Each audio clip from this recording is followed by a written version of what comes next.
Yeah, so peep it. One thing I noticed about all the history, they be talking about the hustlers, the Harlem history and all that. Is it valid?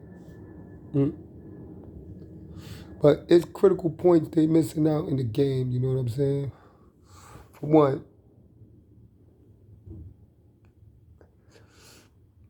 the game was droughting back in the days. See, I be watching a lot of the documentaries and I hear niggas talking, you know what I mean? But they always leave that out. And that's to me is kind of weirdo shit. Because even the time when homie little brother got kidnapped and all that, do y'all know that at that point in time the game was droughted? It was a drought. It was no work in the whole city. And if you go back in the days, that was how the blocks was. That's how the blocks was making money because basically your hood have work, they have work on up on this side. Then that shit run out. They can't get no work from the plug because the shit it wasn't coming in like that, and the demand was so high. So sometimes New York City will run into a 2-3 month drought. I know, because that's how I made my money. You know what I mean? I made my money because droughts. I used to hold all the work. I'm buying the work to hold it. You know what I'm saying? For the droughts. The droughts just stopped happening in like probably 2010. The drought stopped happening and the coke is consistent. You know what I mean?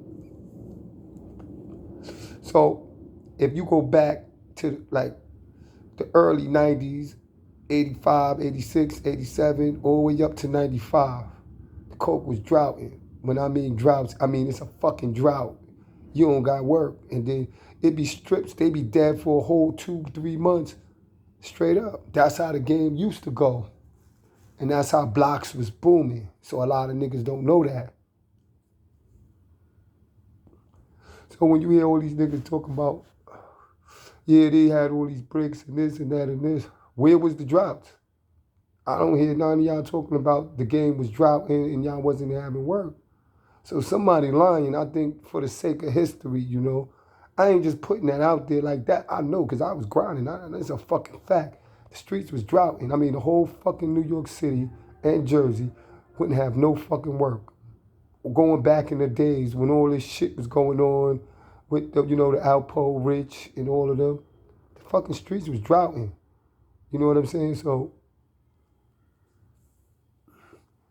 I remember even one time in 2010, 12, shit went up to 50. Shit went up to 50 because it was a drought. And then when the shit came back, that was the last drought in New York City. But that's how my niggas made their money and I made my money. I made my money off of droughts. So I'm seeing a lot of the history, they're going through, this, that. I seen all that shit happen. I was right there reading the news articles when it was happening. I was in my borough. But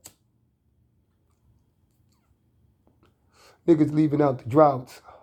Because the droughts was why niggas was getting money. You understand what I'm saying? Because when it's a drought, all the bread coming to you. And if you got it, you got it. You understand what I'm saying? So even in the story, if you look at the Alpo and Rich story, when they kidnapped his little brother, it was no work. And he was waiting for bricks. And when the bricks came, that's when the drought was basically over. They say it in that movie, but they don't say it in a straight breath. You know what I'm saying? So even for big time dealers like the Harlem dealers, they was droughting too. And when you get it, it's dead and then it's over. You gotta wait till the new shipment come in. That's how shit was. It wasn't like it is now. You know what I'm saying? Where the shit is slow and then the shit is always here. You know what I mean? So I just wanted to put that information out there regarding the streets and the street history because I